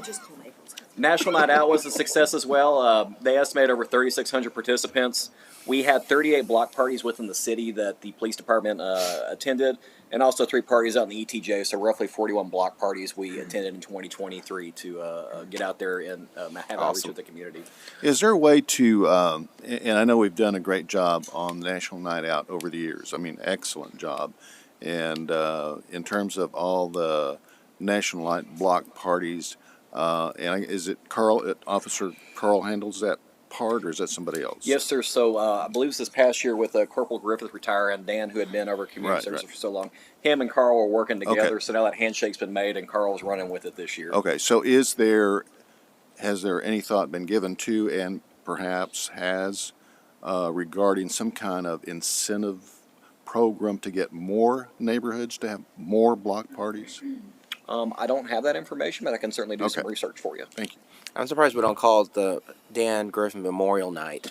How long he's been doing it right there with us. And I heard 30. I heard you say 34, which is a great number, but I seem to remember. Yeah. No, I'm sorry, Memorial. 38. 38. I apologize. I misspoke. 38 is a great number, but I seem to remember. Of course, these are pre-pandemic numbers with Dan, but I seem to remember in the 90s, maybe even north of 100 one year. Is there a reason? Is that number accurate? Is that what y'all remember too? North of 100? Yeah. Participants CLP? Like, not in my 26 no, years. 100 National Night Out Block parties? Block parties. We had like 94 something one year. We've always touched close to that. Yeah, and so is there a probably reason? Is it just pre-pandemic? We're trying to recover from that and get caught back up. You think? Definitely speculation on my part. You have to ask Carl, but I think that plays into it, and also people are combining parties as opposed to a lot of people combine block parties. Before they would have 2 or 3 parties on the one household. Now you'll get an end of a block. They'll make it a big production, and so those count. So we are seeing an increase in those style of parties to where we have the whole subdivision and not just a block. We'll kind of collaborate and make one party. Those are becoming more popular because more people have that way they can kind of come and have festivities. They have the barbecue and they have the more food and the jumpy house, stuff like that. They kind of do at the end of a cul-de-sac. So those are growing in popularity. Can we have them each put a different sign so we have like Ridget Steeds Crossing West, Ridget Steeds Crossing East, even though they're at the same location, so we can count them to get those. You have one and I have one. Yeah, there we go. Duly noted, and I will indicate, We'll pass your Carl, feedback on your request. Yes, sir. Yes, sir. Thank you. Continuing on, Blue Santa was a success this year as well. At the beginning of it, we had 320 children registered, and when it was all said and done, we assisted 146 families with Christmas presents. Awesome. Great. We had a new Very cool. location this year. It seemed to work out very well, so Officer Kearney and the CS staff did a wonderful job. Doug and I still need to go back there and get our cars cleaned. Is that what Yeah. it was? Yeah. That's what it was. There were some nice cars in there, so.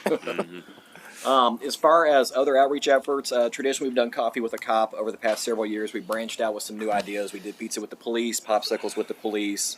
I was personally at popsicles with the police. It was a great event. The kids and the adults seemed to have a lot of fun, and everyone enjoyed a cool treat on a warm day out at the lake.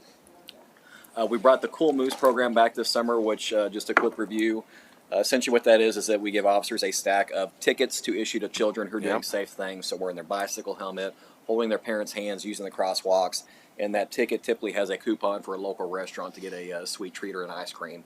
And so Officer Kearney estimates that we passed out over 300 coupons to some kiddos in our community. So I have a question about Yes, that. ma'am. How, and it could just be my own lived experience, but how do you stop them in a way that doesn't trigger them right off before you give them praise? And it could just be me in my No, experiences. no, no. Doug Great- tries great to drive question. off all the time. So typically, I can only speak to myself as far as how I've done it in the past, but I always just try to be very approachable. Like, hey, I always try to address the parents first when they're with the parents to say, hey, I'm Officer Tyson with the Pflugerville Police Department. I see your child being safe. I'd love to give them a coupon for a free treat. Is that okay? So addressing the parents first, or with the kiddos. I mean, even before we were giving out these coupons, we would, try to find kids to give stickers to, or, just to shake their hands and say hello. So it's all about how just having an empathetic approach and, just being very, very open when you're, going and making contact with So- these children. So you're not running code to chase down kids on bicycles? No. to give them We're not violating civil rights or anything like that. Some officers too is that when they Wait, but I have. I mean that's. I mean, how do you pull over the kid on the bike to be give them an ice fair, cream? well, I mean, my coupon, kids, yeah. my kids were out with their friends. This is years ago, and they're out with their friends, and Dan stopped them. Like, I don't know, some were stopped. And they're like, "Oh my gosh, I thought we were gonna get in trouble." And then they tell him, he gave him the coupon, and tell him proud he is about being safety and everything like that. And it changes the whole culture of that aspect. And it goes to my point right here. So obviously, we know this. You guys have won not only state but national recognition for your community policing programs and how you do it. And this is emblematic of what you're doing right here as well. How do you make that a part of your culture and not necessarily something that's just an add-on, but something that's truly inherent in part of the services that you have? I think when you look at the Pflugerville Police Department and compare it to other agencies, and I'm not going to disparage any of our area partners, but Pflugerville PD and the city have a very unique culture that is very community oriented. And as we bring on new officers, we bring them up in that. We don't tolerate, officers going out and being disrespectful to the public. We genuinely appreciate that bond we have with the public. Because once you lose it, you can't get it back, or it's very hard. So that's something from day one. Even screening people, we want to make sure that we are bringing people in with the right mindsets. They're here to serve the community, and that's something that we reinforce throughout the training program and once they're cut loose. Thank you for creating a culture of safety here in the city. And, as always, one of my platforms has been to build positive relationships between the citizens and our police officers, so that thing that I felt when you said you were stopping them to give stickers isn't an automatic feeling, right? So that it doesn't create fear. So that if a kid saw lights coming at them, they'd be like, "There go my friend." So anyway, I just wanted to say thank you for that. And I appreciate the acknowledgement. Thank you very much. Any more questions over community services before we move on?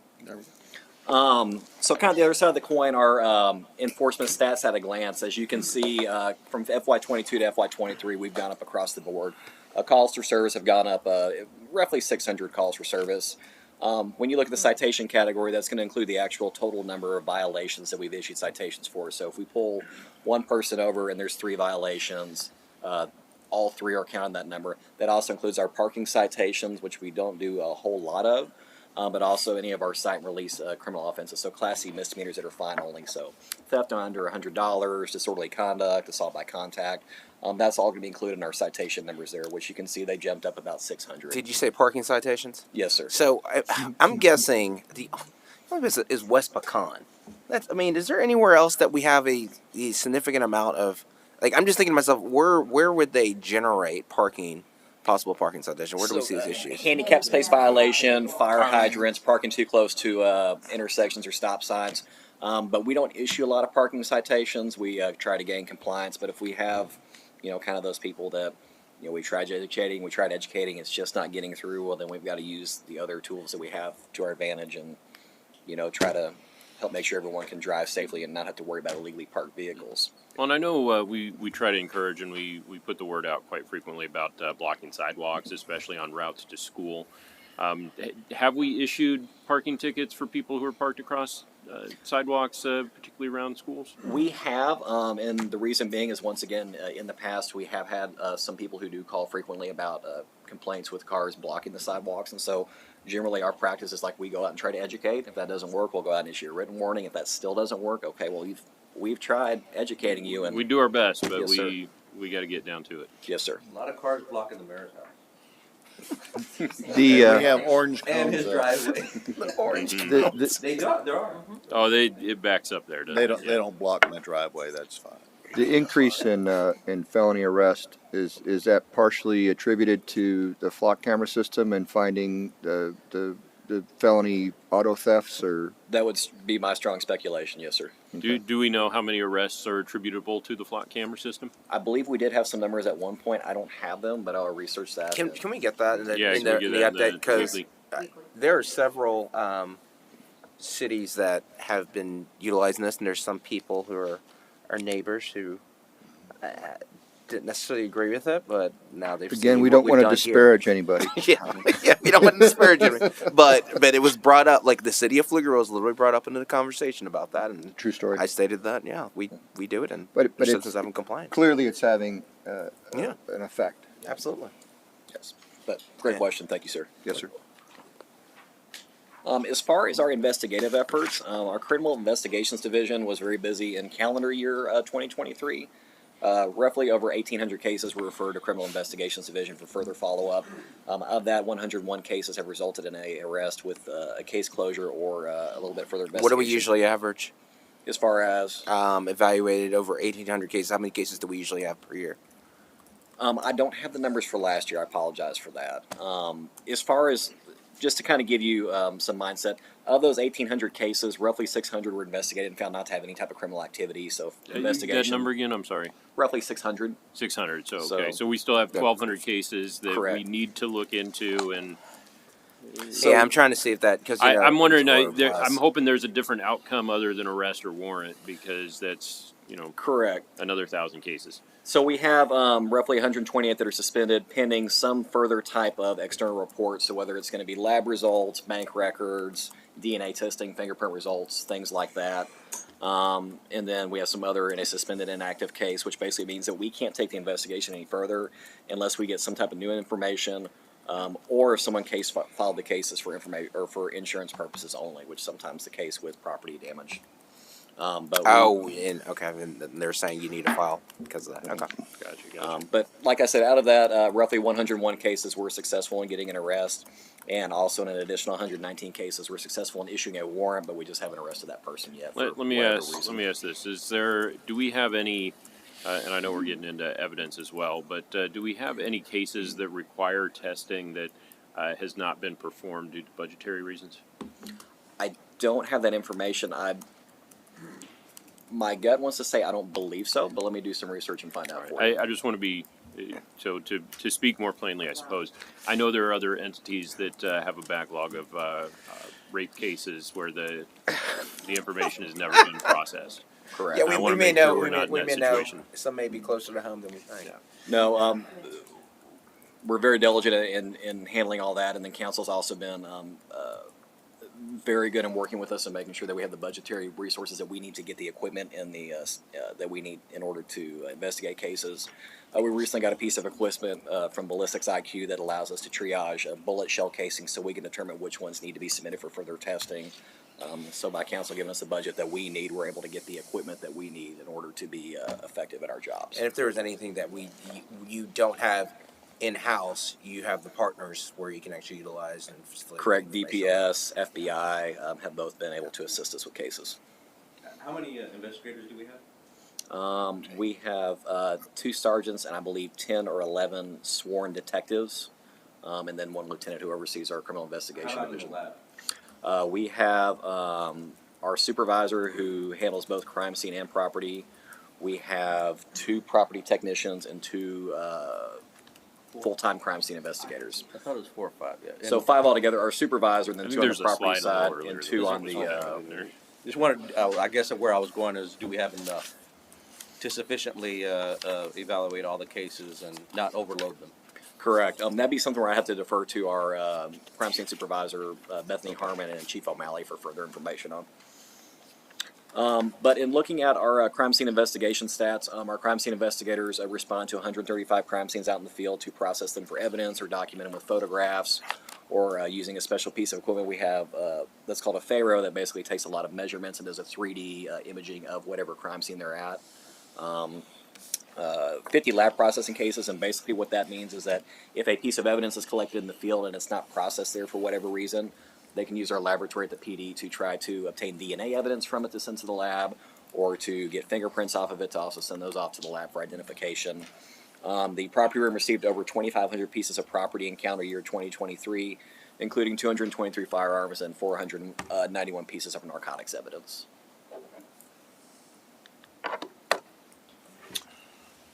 Our newly branded cash and accident team and our commercial vehicle safety we filled a vacancy in our crash collision accident team due to promotion. One of our members promoted up and eventually went to our detective bureau. Code enforcement moved under the PD in 2023. CV enforcement efficiency increased by utilizing 2 CV trained officers, one being the sergeant, one being an actual officer dedicated to that. CV is commercial vehicle enforcement, so all the big trucks that come through the city to make sure they're in compliance and not in violation of anything that would affect any of our residents. Makiba, how's it been with code enforcement being under PD? Fine. We've been doing okay. Smooth transition. Have you found it to be effective? Is it better suited to PD? Yeah. What do you think? Yes, I think it is. My personal, I think there were some challenges, but we overcame those, and we identified some things that we can work through. Fortunately, we have we kind of learned on the fly about some things, but we fixed those things. We've identified some needs, and we're tapping those needs as they come up, and it's been real successful, in my opinion. We're currently looking for 2 more, and I'm being that code enforcement used to be under the police department. I'm used to it being under the police department, so I know having it attached to the CAT team, they kind of work in conjunction with some of the oversized vehicles that are parked in the city. They can identify those, and we kind of hit them early, and some of the other things that mirror each other, from code violations to law enforcement violations or violations of civil unrest. It's working. It's going great. And with our mentality, our culture of gaining compliance and being respectful, do we see that yielding results in code enforcement? Yes. The biggest asset we have is the code enforcement officer we do have are doing their best to make contact with people and educating people. 9 times out of 10, people are in non-compliance because of uneducated. And then when they figure out what they have to do, or they had some misinformation about what they were supposed to do, and they get that information, they become in compliance.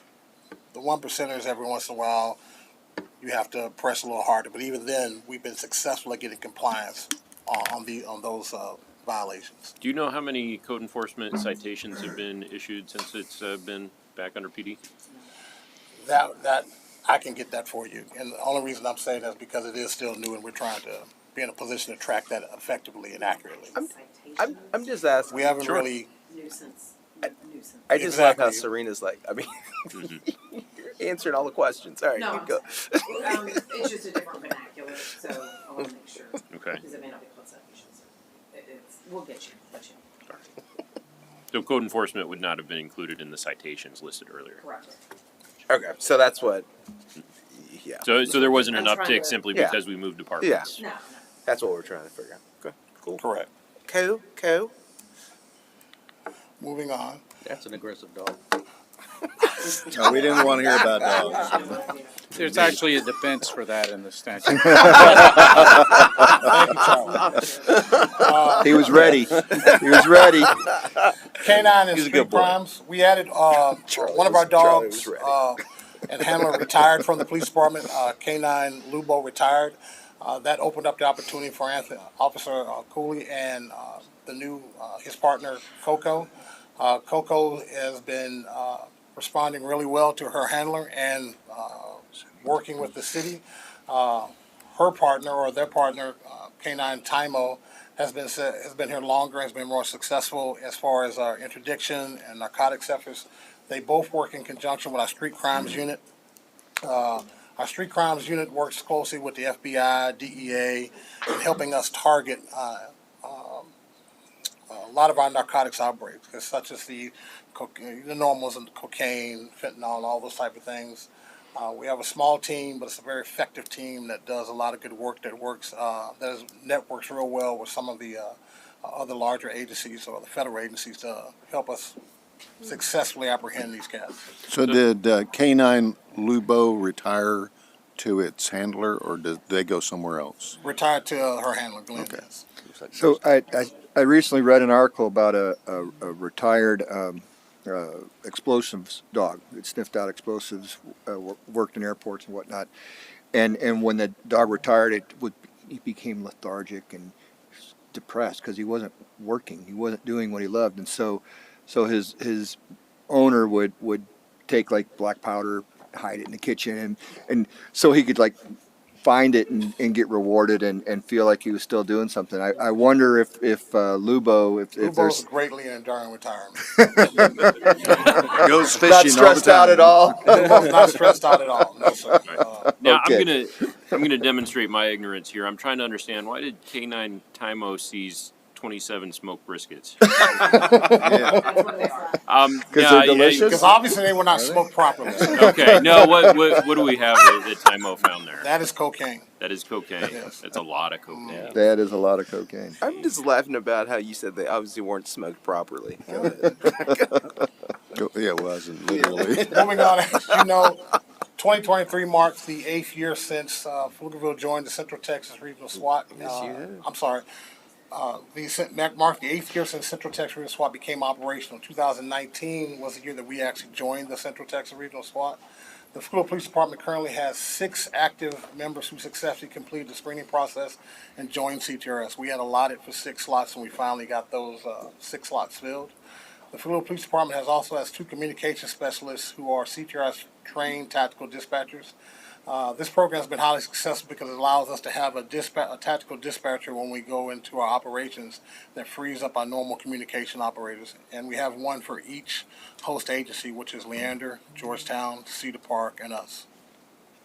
No, I was about to say, I mean, It's a this has cool, been a badge. phenomenal job, and I know Like that that badge. you guys were it got recognized for various times through this task force. And I know the FBI relies on it too as well. I know that whenever we had that call in Cedar Park several years ago, you guys responded to as well. So it says a lot. I mean, that they have that, you have that many slots, and this does make a difference. And, you know, we often talk about how law enforcement doesn't work together on issues. Rather, this is a perfect example of everyone working together on these things. The regional asset has allowed us to network with the other cities, and we've got a lot of good things out of that partnership. Cool. All right, so to recap some of the innovations that we started implementing back in 2023, we started the process of switching over from our previous vendor for our in-car and body-worn cameras, and we switched over to Axon products. So we've got the new body cameras out. We were finishing up all the installs of the in-car cameras. One of the cool things with the in-car cameras made by Axon is they actually interface with Flock. So each one of the in-car cameras serves as a license plate reader as it's driving around. So that's going to help us detect more criminal activity. Cool. So pretty we're cool. pretty excited about that.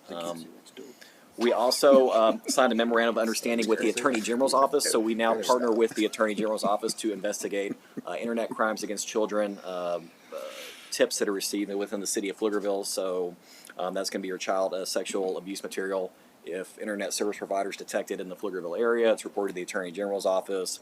The AG's office then lets us know, and then we can handle the investigations from there. One that we're particularly proud of that I wanted to highlight is that we received a tip back in September in 2023, I believe. That person actually moved to College Station. We went to College Station to make sure that they faced justice and arrested them. And during the search warrant, I believe the Brazos County SWAT team located more child sexual abuse material. So that person is also now facing exploitation charges in the College Station area. So it's been very fruitful. And So not all municipalities adopt that? no, sir. So if a municipality doesn't have that, the Attorney General's office, being a law enforcement agency, can handle the investigation themselves, or if we don't have the resources, they can assist as well. Texas DPS can handle those investigations, but as a municipality, we signed on with this MOU so that we can go ahead and start doing our own investigations here in the city of Pflugerville.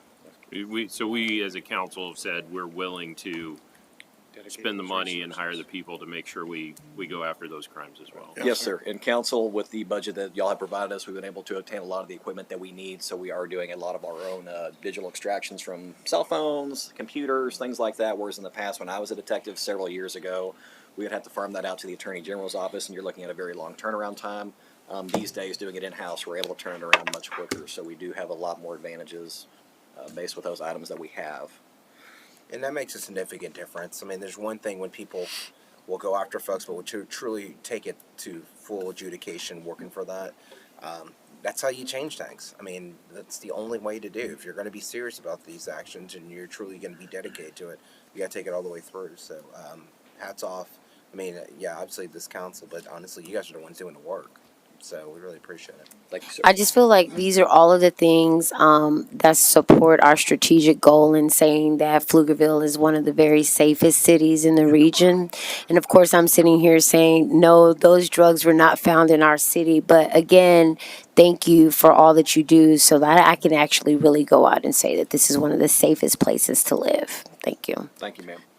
And one of the additional partnerships that we've joined on with is for the National Integrated Ballistic Information Network, also known as NIBIN. And essentially what this is that if we find shell casings or if we find guns, we can submit these items to NIBIN and detect whether or not they've been documented as being used as in crimes anywhere else. So if shell casings we have are tied to a murder that occurred in Austin and Austin has identified that perpetrator, we can tie them back to Pflugerville and try to pursue charges that way. The ballistics IQ machine that I referenced earlier, what that allows us to do is if we find 25 shell casings on the ground at a scene, this machine can determine which weapon fired which shell casings and which ones are going to be the most suitable to submit to NIBIN. So we're not wasting our time by having an analyst look under a microscope. We can have a computer do it, and we can more quickly get it over to the NIBIN facility so that we can start trying to connect crimes together. Next slide. But looking forward to 2024, some of these we've already started and some other things we're looking forward to, but we are completing the Axon camera implementation project. I believe we are in the home stretch of getting the in-car cameras done. The intro to a Viper call system in our 911 call center, this is provided by Capcog to all of our call centers, but essentially what this allows us to do is that should someone call into us and they say, I see this happening in front of me, our dispatcher can say, I would like to send you a link if you would give us access to your phone's camera for a moment so we can see what's going on. And that person can click on that link and video what is going on scene so our dispatchers can see in the call center what's happening. It also, from my understanding, provides live translation services for text to 911. So if we have someone text in on 911 in a foreign language, the system detects that, translates it for the call taker can answer, and it translates that back and sends it back to the person they're texting with. So I find that interesting because, you know, we also encouraged our, I don't even know if they sell homes without Ring cameras anymore, but, you know, to be part of our network and allow for that access to that. So that's the next generation step to that too as well. And so going on with axonevidence.com, should our officers find a complaint that has video footage or pictures that they could help the case. Used to, we'd either have to burn a DVD or get a thumb drive. Now our officers from the field, from the app on their phone, can push a text message to that person. That person can click on the link, upload all their media, and it goes directly to our servers. So definitely moving in the right direction with technology. Right. We also have efforts to continue recruiting and retaining a diverse and highly skilled workforce. One of the things we're really proud of is our cadet program and how we've expanded that. When we initially started with it, we were isolating it just to city employees, just to see how it worked out. We were very pleased with the officers that came out of the academy, so we then extended it to referrals from officers. The employees that we have that came out of the academy we're very pleased with, so we're extending that even further so we can try to attract a larger group of the public who otherwise would not be able to put themselves through a basic peace officer academy, so that we can attract a diverse and highly qualified staff and pay them to go to the academy, and then they come back to Pflugerville and serve as police officers. How are we looking right now? Because I know that one of the things that, I mean, one of the reasons why we did it for the fire department was because I think it was 76, 78% of all calls are non-fire emergencies. Why aren't we having more female firefighters? And, you know, having the academy has helped work on that. What are we looking at regarding diversity numbers? How are they looking right now? As far as diversity numbers from the academy? Or no, in the department right now. Oh, Because you're saying in the academy we're getting there because we're attracting. What do we have right now out of those 92 Specific FTEs? numbers, I don't think we'd have to get those back to you, but I can tell you in our recruiting efforts, we're branching out and trying to approach some of our historically black universities and colleges. Prairie View and Houston Tilson have been part of our targeting efforts to try to make contact with them to try to see if we can encourage them to look towards Pflugerville and not some of the larger agencies that kind of be on the immediate grab. And those tend to pick off because I mean also HT's also a Hispanic serving institution. Correct. As well as St. Edward's. So you get some of the the hard part is always competing with the bigger departments right there. Correct. But then I'd say quality of life is oftentimes what I hear from people. I mean, case in point, I'm sure Carl has told you that. Yes. Coming into our department on these things. I just wonder. I mean, one of the reasons why I really do like what fire department did with that academy was that we, just like you said, we started to get the people here who live here, understand here. They'll want to be part of the community. I'd love to see at some point for us to be able to go ahead and do that, with ourselves, with our school district over here as well. But I know they're going to have some challenges regarding what, tax money only goes a certain way. It works across the board with Carl's COP program. For instance, we have at least we've drawn two people of interest in the COP program that's going to take advantage of this effort. It went towards some of our internal applicants. Some of our dispatchers went through that training, and we have one in our mini academy now as well. So it's reaching out to where it needs to go. I think it's the biggest thing is us getting the word out there and educating them on what the process is. And then there's a little bit of apprehension still that we face in our profession about what the job entails and the commitment it makes. And then we're coming over that hump again to where we're seeing more people wanting to look into our profession to come in. So it's a slow process, but we're getting there because we're actually getting out and making contact with people at recruiting seminars and orientations, and they're getting to see exactly what the job entails, and more importantly, they get to see what the city of Pflugerville is like. Well, yeah, and I mean, it's always an honest conversation. Is that you can ask for true systemic change in law enforcement while also supporting the police and realizing the necessity, the need, and guidance on what they do about that. Those aren't mutually exclusive. So, I mean, you've heard it before, and you've seen me in public say it. You see it at the Capitol, other places. Our department is the standard that other departments need to go ahead and fit over there. I get upset when people talk about communities of color and other folks don't support law enforcement. I'm like, no, I live in a community that has a 95% approval rating for our law enforcement groups, and they do community policing because it's based and baked into the department. It makes all the difference in the world. What you guys do. Well, in the 4 graduates we have from the academy that have come on now, I think kind of speaks to the success of that. If I'm correct, I believe 2 were Hispanic males, 1 was an Asian male, and 1 is a Caucasian female. So numbers that we haven't attracted as much of in the past. And the barriers that we had run into in the past as far as recruiting at universities is traditionally we would require someone to already have their peace officer license. And a lot of times you're not finding that in a college graduate right out of school. But now that we're expanding that program, we're really opening up, our recruiting base. So we're looking forward to that. I don't want to cut you off, but I do have a couple questions. So how many more slides do we have? This is the last slide. And on this slide, let me just please note that whoever prepared this for you spelled forward wrong. That would be me.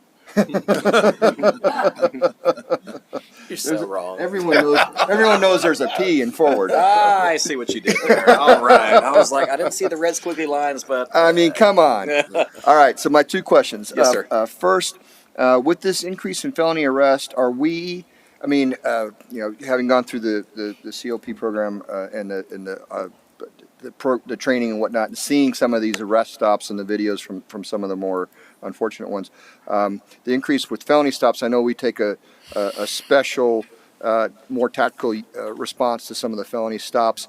Are we getting additional training to make sure that we're adequately prepared for those stops and for the common stops that can be the most dangerous ones? The answer is yes.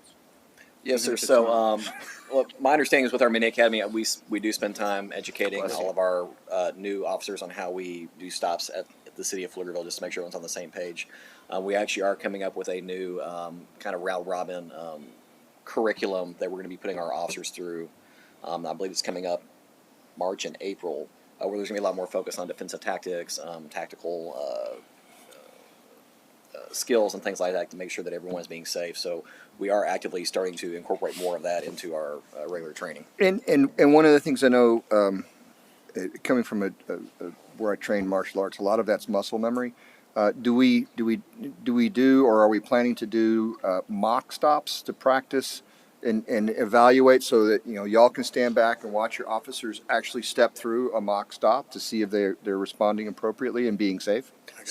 One of the things that we do in law enforcement is we have practical exercises. Yes, sir. Practical exercises put you through real life scenarios and kind of get you that muscle memory that you're talking about. Right. One of the things we do not only in the mini academy but also through our training is we try to find new ways of doing that. We look at real life scenarios that have happened and we try to recreate those and try to see better ways that you can react to those. We also emphasize the escalation and verbal and talking to people and finding out what's going on so we can identify things that's not just the outright or the obvious, because it could be some things as far as a medical condition, could be some mental illness that's in play, and our officers are trained on that. We pride ourselves at Pfluger Police Department on utilizing the training budget that y'all approved to make sure our officers get trained on every aspect of both tactical and the communication aspect of our job, and we're really good about that. I have no problem by saying that. I put my badge on it. We're extremely good about doing that. And it's evidenced by the fact that y'all have such a high approval rating within our community. My last question centers around and may provoke a discussion with my You have peers up here. 5 minutes. Yes, sir. So, given that our population, and staff will correct me, is around 75,000. I know what the sign says, but I know we track rooftops, and it's around 75,000. Given that at a fully staffed 102 officers puts us at roughly 1.4, if Doug does the math, he'll say it's 1.36, but about 1.4 officers per 1,000, okay? The national average, as reported on the FBI website that I Googled here, national average is 2.3 officers per 1,000. The International Association of Chiefs, which Rudy pulled up, suggests 3.4 officers per 1,000, which is down from their previous recommendation of 4 officers per 1,000. So given that we seem to be, and I don't, this is we seem to be understaffed, right? And just in terms of looking nationally and of course the recommendation from the International Chiefs, I just want to open that up for discussion in terms of as we look in the budget coming in to this year. I know you said you're doing fine. No one's overstressed, but by the same token, I want to make sure that we fully support y'all and recognize the fact that our community is growing, and that if we see an increase in crime or types of crimes in our community, it's not necessarily that crime is increasing. It's just we're growing, and also we're doing a better job at catching some of that transient traffic with the flock cameras, right? That aren't necessarily crimes here in the city, but we're able to stop those and intervene and make those arrests, making our surrounding community safer as well. And so I just want to go on record to say that I really sincerely appreciate the work that y'all do, that you do it with such a high level of professionalism, that you do it without seeing this huge community support as well. and that know that we recognize just from the numbers here across the country that you're doing this, in my opinion, you're doing this with fewer officers than you can probably use. And I want to make sure that we support you and your department as effectively and efficiently as we can. We definitely Good. appreciate that, and I'll piggyback off that for 2 minutes. Well, Is that, it's on the regular agenda, so we can continue You that either come back discussion. or. Yeah, we can do that. And we don't expect this meeting to be. So I would like to, because we're in those budget conversations. Last year, we spent a sum of money on equipment and software. This year, we anticipate requests for personnel. I would love to have a conversation with you about how we do staffing, which is not based on a national average. It's based on tasks. It's based on different divisions that we have, specialized units, et cetera. So And I appreciate that. This is there's- it was just a there's- benchmark in yeah. terms of trying to And- make sure that we articulate and communicate that publicly. So they absolutely ask and receive what they need. And I anticipate personnel requests. Okay. Very good. Thank you you. should know from us that we're not naive to the lens of everyone else and the support that we have for this governing body. And we are truly appreciative of everything. More importantly, that you listen. That is a unique trait, and we appreciate you. Thank you. Thank you. All right. Thank you very much, officers. 30 seconds. I made it.